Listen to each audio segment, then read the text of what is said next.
मेरे प्रिय विद्यार्थियों, हिंदी ज्ञान मंजूषा में आपका हार्दिक स्वागत है। आज हम ललद्य कवयित्री के वाक की व्याख्या करने जा रहे हैं। व्याख्या से पहले कवयित्री का संक्षिप्त जीवन परिचय जानते हैं। ललद्य कश्मीर की लोकप्रिय कवयित्री हैं। इनके जीवन के बारे में कोई प्रामाणिक जानकारी नहीं मिलती। इनका जन्म 1320 के आसपास श्रीनगर के पास स्थित गांव में माना जाता है। उन्हें ललेश्वरी, लला, ललयोगेश्वरी, ललारिफा आदि नामों से भी जाना जाता है। उनकी मृत्यु 1391 के आसपास मानी जाती है। इनकी एकमात्र रचना है वाक। काव्यगत विशेषताएं। ललद्य काव्य अन्य संत कवियों की भांति महत्वपूर्ण हैं। उन्होंने जातिमत और संप्रदाय के भेदों से ऊपर उठकर ईश्वर की भक्ति करने की प्रेरणा दी है। वे धार्मिक आडंबरों का विरोध करती हैं, मानव प्रेम को सर्वोच्च मानती हैं। उन्होंने अपनी वाणी में जीवन की नश्वरता और प्रभु भक्ति की अनिवार्यता पर बल दिया है। अन्य कवियों की भांति उनके काव्य में भी प्रभु मिलन की गहरी तड़प है। भाषा शैली। ललद्य अपने वाकों के लिए प्रसिद्ध हैं। वाक उनकी लोकप्रिय शैली है। उन्होंने 14वीं शताब्दी में जितनी सरल हिंदी में कविता लिखी वह आश्चर्यजनक है। उनकी कविता में न संस्कृत का दबाव है, न अरबी फारसी की बोझिल शब्दावली। वे अत्यंत सरल और अकृत्रिम हिंदी का प्रयोग करते हैं।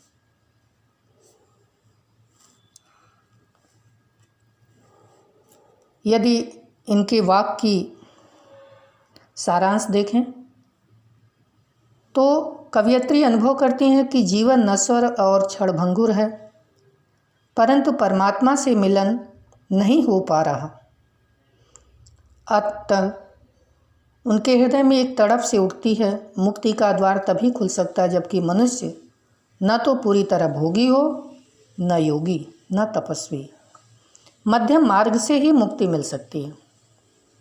हठयोग आदि साधना से उसे कुछ नहीं मिलता। वह शिव परम तत्व घट घट में बसता है। वह हिंदू मुसलमान के भेद से ऊपर है। ज्ञानी वही है जो स्वयं को पहचानता है। उसी के माध्यम से ईश्वर को जाना जा सकता है। तो आइए इनके वाक की व्याख्या देखते हैं। पहला वाक है, रस्सी कच्चे धागे की खींच रही मैं नाव, जाने कब सुन मेरी पुकार, करे देव भवसागर पार। पानी टपके कच्चे सकोरे, व्यर्थ प्रयास हो रहे मेरे, जी में उठती रह हूक, घर जाने की चाह है घेरे। शब्दों के अर्थ देखते हैं। भवसागर संसार रूपी सागर। कच्चे सकोरे कच्चे धागे का बना हुआ रस्सी। हुक तड़प या वेदना। भावार्थ देखते हैं। कवयित्री कहती हैं कि यह जीवन कच्चे धागों की रस्सी सा नश्वर है, जिसके सहारे मैं प्रभु भक्ति की नाव को खींच रही हूँ या खे रही हूँ। कहने का मतलब यह है कि हमारा जीवन उस कच्चे धागे के समान है जो कब टूट जाए, कब हमारा श्वास निकल जाए, इसका कोई निश्चित समय नहीं है। किंतु इसी नश्वर शरीर के द्वारा ही हम प्रभु की भक्ति का नाव खे रहे हैं। जिस तरह से नाव से लोग पार उतरते हैं, उसी तरह से हम इस शरीर रूपी नाव से प्रभु की भक्ति करके मुक्ति का मार्ग खोज रही हूँ। न जाने मेरे देव मेरी पुकार कब सुनेंगे और मेरा बेड़ा पार कर देंगे। वह एक अंदेशा व्यक्त करती हैं कि न जाने मेरे पुण्य कब उदय होंगे, कि मेरे आराध्य देव मेरी पुकार को स्वीकार करेंगे और हमें इस सांसारिक भवबंधनों से पार उतारेंगे। वास्तव में मनुष्य इस संसार में भटकता फिरता है। वह सुख की कामना में एक से एक इच्छाएं अपने अंदर पालता है और उन इच्छाओं की पूर्ति में वह पूरी तरह से अपना जीवन दांव पे लगा देता है। उसकी स्थिति उस मृग मरीचिका के समान होता है जो रेगिस्तान में पानी की तलाश में भटकते हुए अंततः अपने प्राण को दे देता है। मनुष्य की भी स्थिति यही है। वह जीवन भर सुख की कामना करता है कि शायद यह चीज़ मेरे पास हो जाए तो मैं सुखी हो जाऊं, और उसी को जुटाने में वह ईश्वर को भूल जाता है। जबकि वास्तविक कर्म हमारा है ईश्वर के सानिध्य रहना, ईश्वर को स्मरण करना और इस भवसागर से पार करना। भवसागर का अर्थ है कि जिसका पार न मिले। तो इस संसार में भी कभी पार नहीं मिलता। इस संसार में कितने दुख हैं, कितने अवसाद हैं, इसका पार नहीं मिलता। कच्चे धागे से बनी रस्सी पर पानी की एक एक बूंद नित्य गिर रही है। पानी टपके कच्चे सकोरे, व्यर्थ प्रयास हो रहे मेरे। अर्थात समय बीतता जा रहा है, जीवन का एक एक दिन कम होता जा रहा है।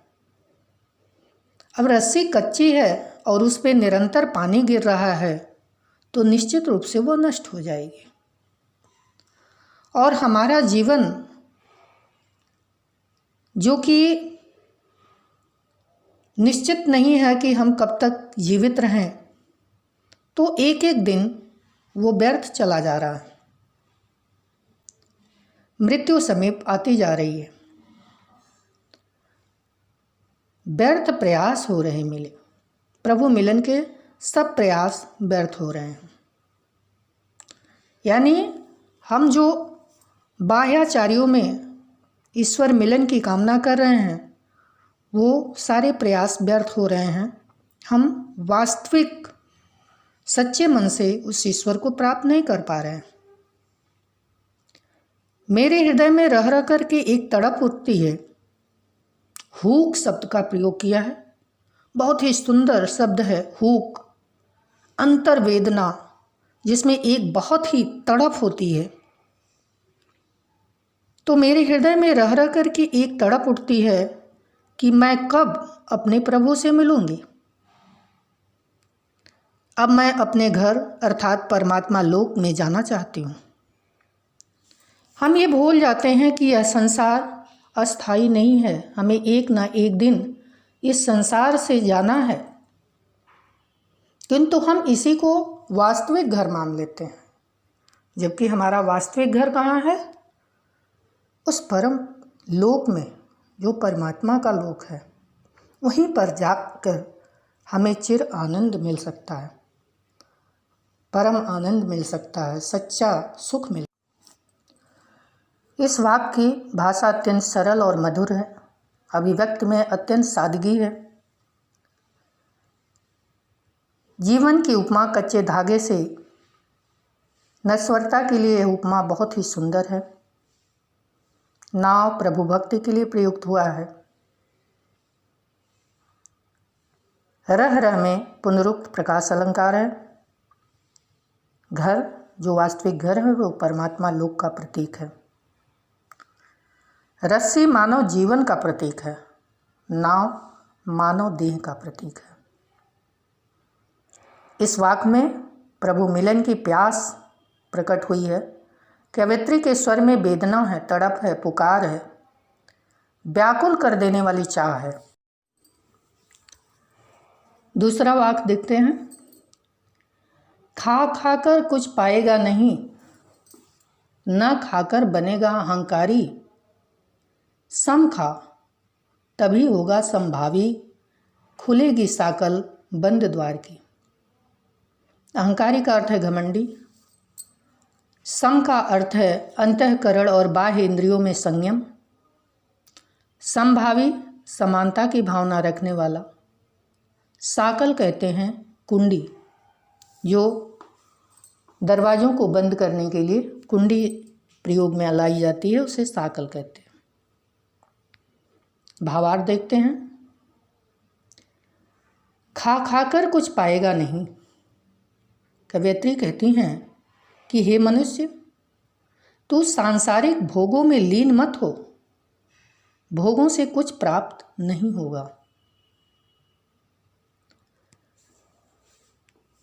कुछ मनुष्यों का स्वभाव होता है कि संसार के समस्त भोगों को भोग लेना चाहते हैं और उसी में आनंद की खोज करते हैं, जबकि सांसारिक किसी भी वस्तु में आनंद पूर्णतः नहीं मिल सकता। क्षणिक आनंद मिलता है, लेकिन हर चाह के बाद मनुष्य को दुख ही होता है। न खाकर बनेगा अहंकारी।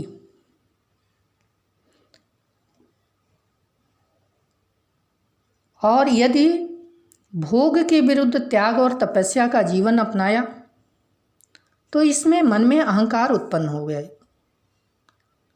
क्योंकि जब व्यक्ति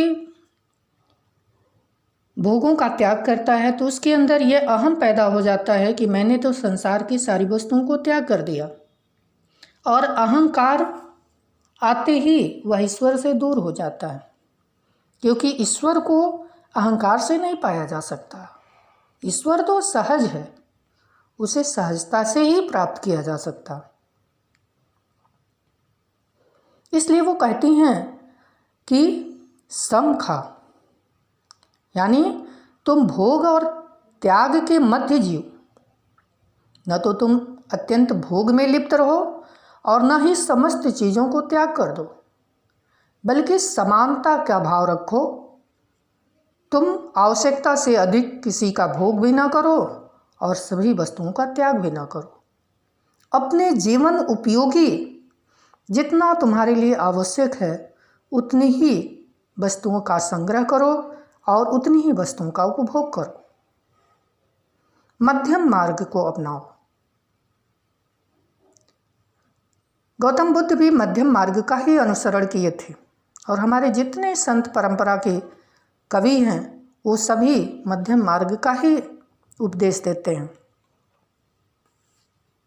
इंद्रियों पर उचित संयम रख।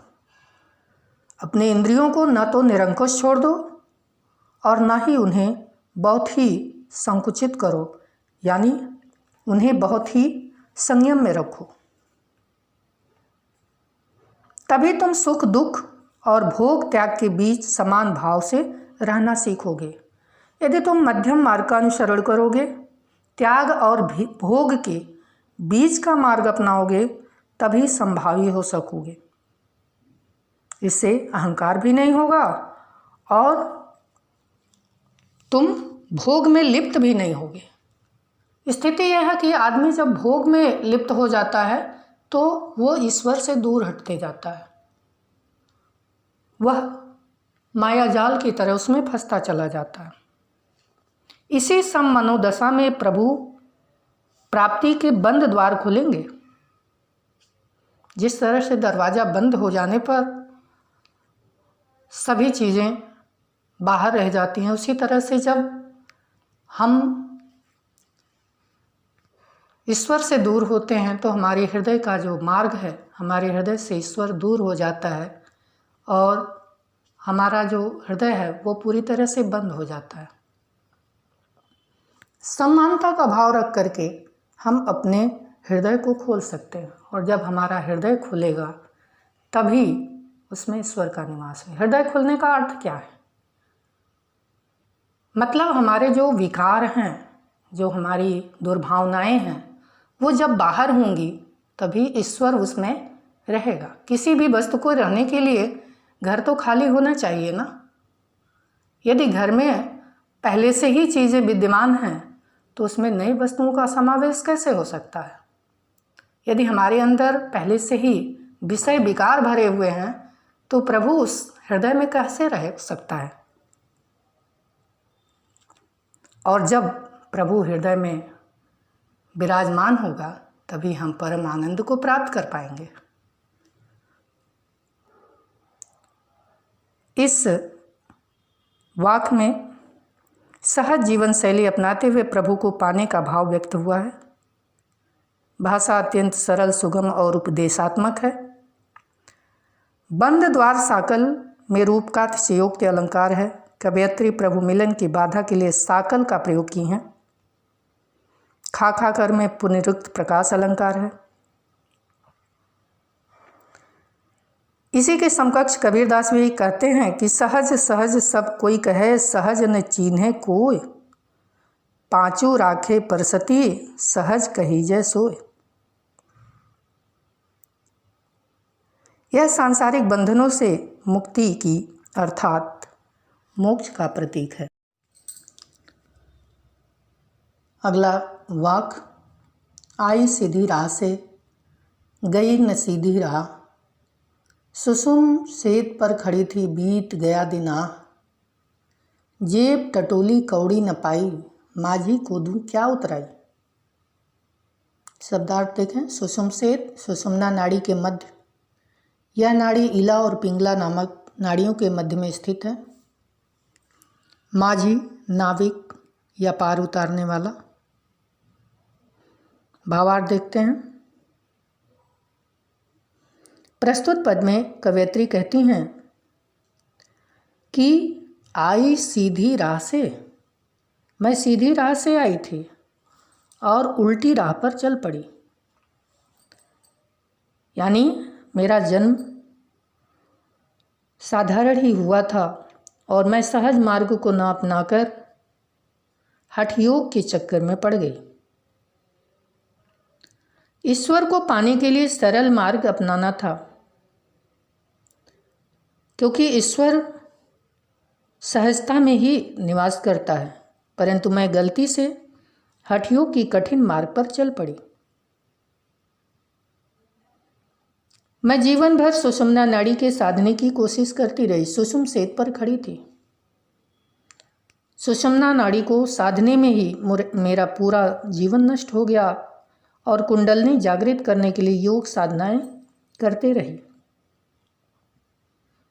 इस तरह योग साधना में मेरा सारा जीवन समाप्त हो गया, परंतु परमात्मा का मिलन नहीं हुआ। इस तरह से जीवन में जो भी हमने प्रयास किया वो सारा व्यर्थ हो गया, बेकार हो गया। और अंत में जब कवयित्री ने अपनी जेब टटोली तो उसमें कुछ भी नहीं पाया। अर्थात जब उन्होंने आत्मावलोकन किया, अपने अंदर झांक कर देखा, तब कुछ भी प्राप्त नहीं हुआ। वास्तविकता यह है कि हम अपने सत्कर्मों से की कमाई से ही इस भवबंधन से पार होते हैं, किंतु जब हम कठिन साधना में लगे रहते हैं तो सत्कर्म हमारे शून्य हो जाते हैं और मृत्यु उपरांत सत्कर्म ही हमारे सहारे बनते हैं। इसके लिए कवयित्री ने एक रूपक बांधा है कि जिस तरह से किसी भी सागर को पार करने के लिए हमें माझी को उतराई देना पड़ता है, उसी तरह से इस संसार के भवबंधनों से पार होने के लिए ईश्वर को सत्कर्मों की उतराई देनी पड़ती है। उतराई मतलब उसका पारितोष। माझी कुछ द्रव्य मुद्राओं को लेकर के हमें पार करता है, किंतु परमात्मा हमारे सत्कर्मों की लेखा जोखा से ही हमें इस भवसागर से पार करता है। और इस संसार को पार कराने वाला वो परमपिता परमेश्वर है। कवयित्री उनके सामने परेशान है, क्योंकि उनके पास ईश्वर को देने के लिए सत्कर्म यानी मेहनताना उतराई के रूप में पैसा नहीं है। जेब टटोली कौड़ी न पाई, माझी को दूं क्या उतराई। अब वो परेशान है कि माझी को क्या दें। इस वाक्य में कवयित्री ने हठ योग साधना की विफलता को बहुत ही सरल शब्दों में व्यक्त किया है। जीवन में कुछ न पाने की निराशा मानो सजीव हो उठी है। सुषुम सेत विशेष प्रयोग है, यह हठ योग का शब्द है। कवयित्री ने कुशलतापूर्वक इसे सरल बनाकर प्रस्तुत किया है। अनियुक्त अलंकार का सुंदर प्रयोग हुआ है। सीधी राह, सुषुम सेत, बीत गया दिन, जेब टटोली, कौड़ी माझी उतराई सबके प्रतीकार्थ हैं। सुषुम सेत में अनुप्रास अलंकार है। इस वाक्य की भाषा अत्यंत सरल, सीधी और सुगम है। अगला वाक्य है, थल थल में बसता है शिव ही, भेद न कर क्या हिंदू मुसलमान। ज्ञानी है तो स्वयं को जान, वही है साहिब की पहचान। शब्दार्थ देखें, थल यानी स्थल, सभी जगह, शिव भगवान, साहिब ईश्वर। भावार्थ देखते हैं। कवयित्री कहती हैं कि वह परमात्मा कल्याणकारी है, वह हर जगह विद्यमान है। इसलिए हिंदू हो या मुसलमान, उसे अपनाने में किसी की भेदभाव नहीं करना चाहिए। कवयित्री ज्ञानी मनुष्य को संबोधित करते हुए कहती हैं कि ज्ञानी है तो स्वयं को जान। ही ज्ञानी, अगर तू सच्चा ज्ञानी है तो पहले स्वयं को जान लो, और स्वयं को जान लेने के बाद हमें किसी को जानने की आवश्यकता नहीं रह जाती, क्योंकि स्वयं को जानते ही सारे भेद खुल जाते हैं। सांप्रदायिक भेदभाव से व्यक्ति ऊपर उठ जाता है, उसे हिंदू और मुसलमान में कोई अंतर नहीं दिखाई देता। आत्मा से ही परमात्मा को जाना जा सकता है। जब हम स्वयं को जान लेते हैं तो ईश्वर को जानना आसान हो जाता है। कवयित्री प्रभु को शिव के नाम से पुकारते हैं। शिव का अर्थ है कल्याणकारी। कवयित्री प्रभु को कल्याणकारी मानती है। ज्ञानी है तो स्वयं को जान, यही है साहिब की पहचान। स्वयं को जानना ही उस परमात्मा की पहचान है। परमात्मा को कहीं ढूंढने की जरूरत नहीं है, वो सर्वत्र व्याप्त है, सर्वव्यापी है। इसलिए भेदभाव से ऊपर उठकर उस परम तत्व को जानो। जानने के लिए स्वयं को जानना नितांत आवश्यक है। इस पद्यांश में सांप्रदायिक एकता और आत्मज्ञान की प्रेरणा को अत्यंत सरल, निश्चल और मनोरम भाव से प्रस्तुत किया गया है। अभिव्यक्ति अत्यंत निश्चल है। थल थल में पुनरुक्त प्रकाश अलंकार है। संस्कृत के शब्दों का प्रयोग होते हुए भी सहजता है।